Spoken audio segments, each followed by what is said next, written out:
In all of my days of Big Brother fandom, I don't think there has been a more frustrating week in the early stages of the Big Brother game as week 3 of the Big Brother 27 game. Adrian ends up going home this week, and the fact is, Adrian was never the target the entire time. The old adage of pawns go home has never been more true than in Big Brother 27. And we'll dive into this week and talk about some of these players and how there's just not a real true winner in the whole bunch, and how none of them are really playing a excellent game. How everybody in this house is playing mostly a flawed game, and how it is hard to find a winner in this group. Let's dive into mostly a week 3 recap. The last time that we spoke, Luaren had put up Keanu, Kelley, and Will on the block. Keanu takes himself off the block. Keanu, though one of the biggest social pariahs that Big Brother has ever seen, Keanu has zero idea. Keanu thinks that he has everything on lock, and throughout the whole week on the feeds said, I may be an idiot, but this is what I know and this is what I think. Throughout the whole week, Rachel was telling him that Vinny was running the game, and he was like, I don't believe that to be true. He was calling Rachel a floater and thought that Jimmy was the swing vote that he could get onto his side to keep Adrian later in the week. Just the grasp that he has on this game is not there, but the fact that he keeps winning competitions and keeps sticking around is very fun. I don't ever want him to leave because I think he is one of the more interesting house guests that we've ever gotten on the show. But him winning the veto causes a real interesting couple of days within that Big Brother house, because this tears Luaren to shreds because she does not want to name a replacement nominee. It's between Ashley and Adrian. It seemed like if Vince and Zack had their way, who is controlling one side of the house, it seemed like it was going to be Ashley who ends up going on the block. But the girls and Jimmy make a real good last second pitch to get in the ear of Luaren,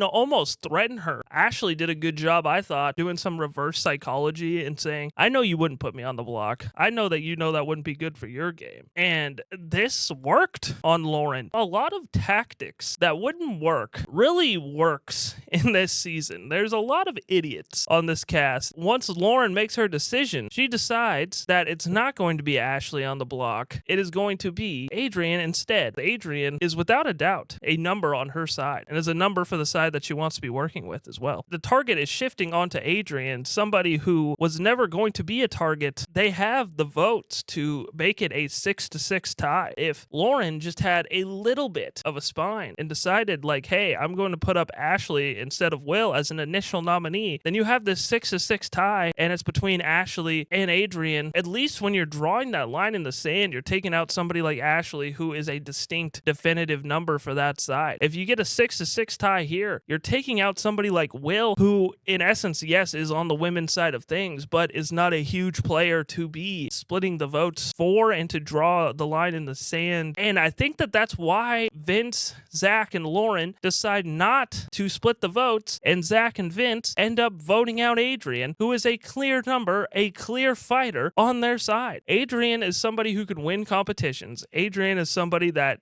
made it very clear who he was going after. He was going to be a number for you guys. You just didn't want your girl to break the tie. You didn't want Ashley to go on the block in the first place, and you just play one of the more extremely passive weeks of Big Brother that I have ever seen. They really wanted this to be Will's time to go up until I believe it was maybe Thursday night. Out of everybody in the house that Zack and Vince tried to convince to be a 7th vote, so their number one, their main girl, their main squeeze, Luaren, didn't have to break the tie. They tried to convince Ava. This shows that Vince and Zack really don't have a good grasp on the house dynamics here, because Ava is a ride or die for Will. Ava's never going to vote Will out of this house. She tells them, like, look, this is not going to work, and it shouldn't work for you guys either. This is how this works. This is how that works, yada, yada, yada. And she is basically the main reason why Zack and Vince don't end up voting for Adrian to stay. Granted, I do think that they didn't want Luaren to break a tie, but a lot of it had to do with Ava putting in the work to make sure that she protected her ally this week. And you really got to tip the cap to Ava. I don't think that there is anybody really playing a dominant game, but if I had to point my finger to anybody, it's probably Ava. And the thing is with Ava, yeah, she has some all right connections, but this is kind of the biggest thing that she has done so far. The other thing she does is she just kind of sleeps and laughs the whole time. And maybe in this cast, that's all it takes, is kind of being under the radar and, using your influence influence every so often when you really need to. These are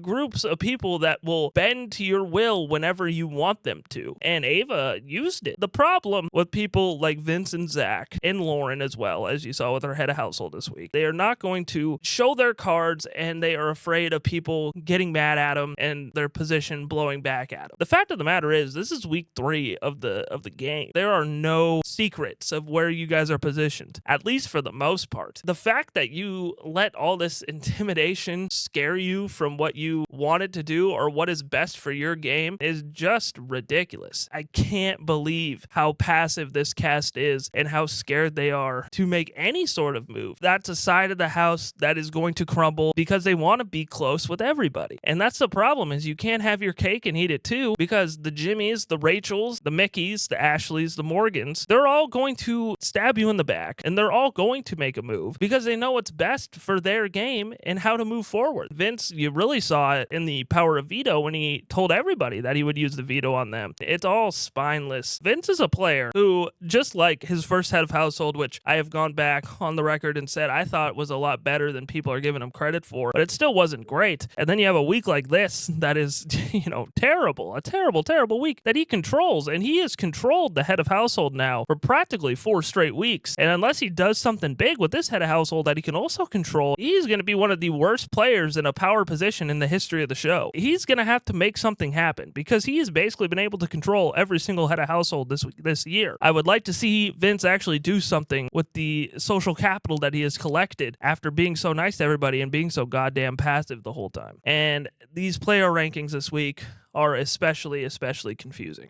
A big reason why these player rankings are so confusing is because I really am down on a majority of the players in this house. There's maybe 1 or 2 players on here that I'm like, okay, I think you are good and I think you're in a good spot. But a majority of them, man, I'm like, God, you're playing a terrible game and I don't know how much longer you have. And I will be revealing who the head of household is here in 3, 2, 1. It was Rylie who ends up winning the head of household. One of the 4 people who were on the opposite side of the vote. When this comes out, it could not be Rylie as head of household anymore. It could be Mickey. The tiers this week are potentially next boot, will not win, threat level rising, and potential winners. And coming in at number 14, I have Katherine. A lot of people, especially on that Jimmy Rachel side of the house, do not like her. She's going to be going on the block, and I do think, which is it's insane to me, but I do think that she is going to be the target, even if she's on the block with somebody like Vince or somebody like Zack. I do think that that's who they are going to go after. It's insane. I think the only person that would pitch for Vince to go is Rachel. Vince has a chokehold on this house socially, and little old Katherine, I guess, is just too much of a threat in this game, even though we don't ever see her ever. We hardly ever see her on the feeds, and we hardly ever see her on the television show. It's week 3, and I still don't know a whole lot about Katherine. The only thing I know about Katherine, she's tight with Luaren, and everybody else hates her. She's going to be a target,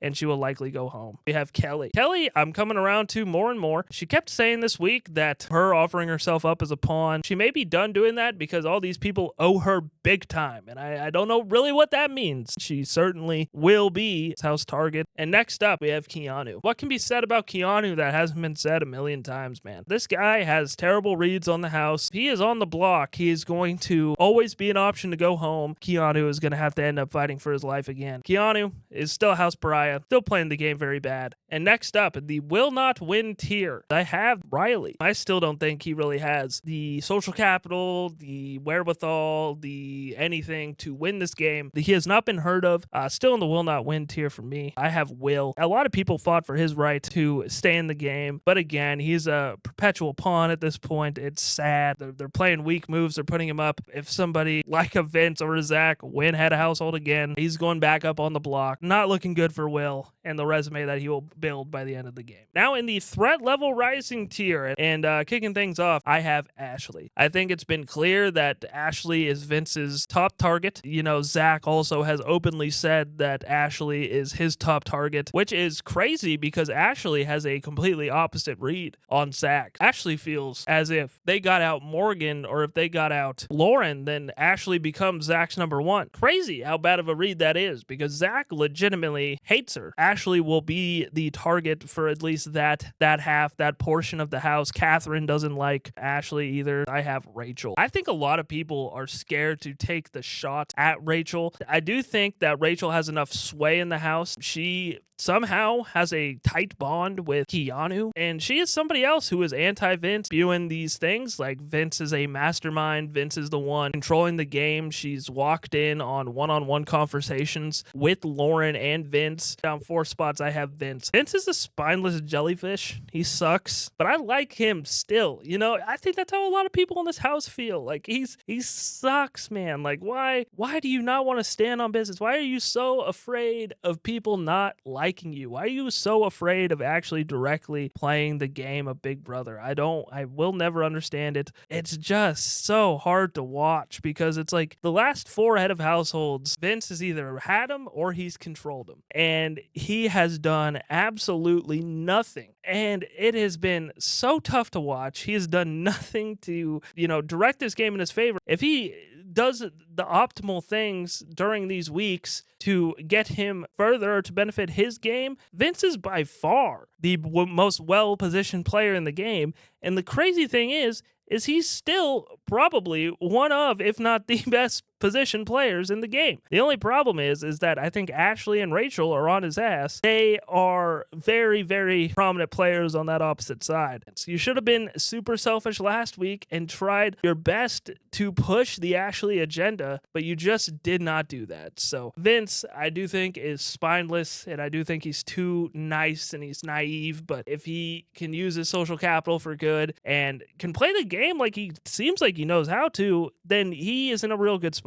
But for now, I'm down on Vince. I have Luaren. The women, I think, will always have bigger fish to fry with either Vince or Zack, and with Katherine as well. I just don't think Luaren will ever be one of those people that they will go after, and I think she does get some goodwill here from not breaking the tie and not putting Ashley on the block. And even though this is a frustrating week, it actually probably does help her individual game a little bit and does give her some sort of a net of safety with other people that she's working with that will get picked off before her. I have Mickey. I do like her game, but some of her characteristics this week have kind of shown to me that she may not be this elite ball knower that I had thought she was at the beginning of the game. She has now distrust with Jimmy, with Morgan, who is her final 2. Of all people to share your distrust with about your former final 2 member in Morgan, you go and tell Adrian, and I didn't even know Mickey and Adrian had that kind of bond, and I don't think they did. That goes right back to Zack and right back to Morgan, so that burns a bridge there. I did watch some of the feeds last night, and it does seem like maybe Morgan and Mickey have kind of reconciled their differences a little bit, but still, that is going to be something that will be in the back of Morgan's head for a while. The problem with Mickey is she's being brought in to alliances, and I understand being at the,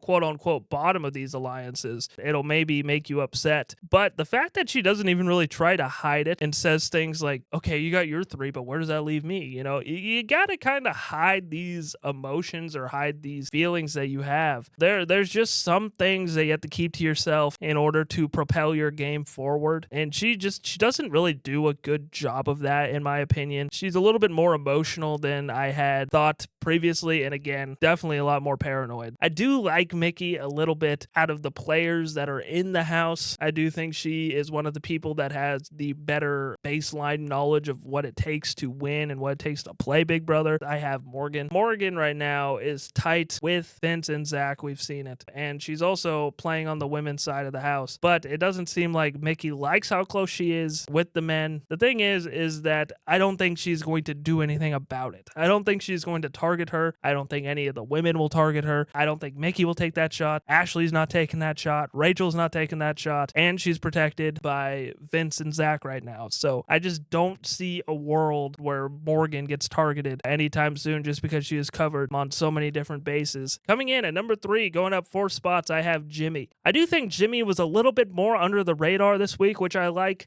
and I do like his positioning. He's in the Heavy Hitters 2.0. I do think like the Zacks and the Vinces do like him. He is close with Rachel, but I do think the girls get put on the block before he does. And I do think he has the ability to pivot. And I do think that he has kind of rebounded from his head of household. Although he has broken trust a little bit with Morgan and Mickey, I do think now it's Morgan versus Mickey. Jimmy has no idea that is broken. And Vince likes Jimmy. I think Zack and Ava are both fans of him. So he has good connections. He has the ability to win challenges. And I think once Keanu leaves, that drama in him might dip down a little bit, at least in terms of hurting his game. So it is surprising to me I have him here, but I do have Jimmy at number 3. Now we move on to the potential winners tier, and I only have 2 people in here. And coming in at number 2, I have Zack, going up 4 spots. Although Zack is one of the spineless people like Vince who did not vote for this tie. Everybody loves Zack. Even the women who should be targeting him, they're all so infatuated with this man. They're like, oh, but we can keep Zack around because I may have a chance with him. Even Ashley, who he hates, thinks, oh, I may have a chance with Zack. I could get with Zack. So, let's keep him around. And that is very beneficial to his game. And I think the second that Vince leaves, it opens the game up for him, and he actually gets a little bit stronger position-wise. He's somebody who can win a competition. He's gathering and he's getting the game more and more. He leaked the information to Morgan about how Adrian told him about the Mickey scenario, and that is what I like to see from him. It shows that he is getting how to play this game more and more each week. I don't know. Is it too obvious that Zack's the winner? It may be too obvious that Zack's the winner. And coming in at number 1, the only player that I could kind of really say is playing a solid game and hasn't made a whole lot of mistakes yet, I have Ava. I think this is the 4th week in a row. They've had a new number 1 every single week. Ava's always kind of hovered, though, in I think the 4 through 1 range. As far as the game she's playing, it's relaxed, it's chill, she goes to bed early. Being able to be the reason that Zack and Vince, who are these 2 power players on the men's side of the house, to not vote your boy Will out of the house is huge. We were looking for somebody to stand on business, to make a move, to say, hey, no, don't do that, do this. And she did that, and she explained it to Vince and Zack, and she had that influence over 2 people that are at least portrayed and are shown to be some of the more influential players in the house. And you heard Adrian at the end of the show say that people aren't going to vote for Rachel to be a 2-time winner. I wonder how true that is. And if that is true, and Rachel somehow, fights to the end, gets there, whatever, she does have a final 2 with Ava. And Ava's closest ally is Will. If Ava drags Will to the end somehow, she beats Will. If she gets to the end with Zack, does she win? I'm not sure. She's going to have a pretty great final 2 speech. I think she could probably beat Luaren. I think she definitely beats Vince. I think by that time, Vince definitely pisses a lot of people off because he's made too many checks his ass can't cash. Thank you guys so much for tuning in to another edition of my player rankings. What'd you guys think of this week of Big Brother? I got to know. Leave your thoughts in the comments down below. Thank you guys so much for tuning in. Hope you guys have a great rest of your day.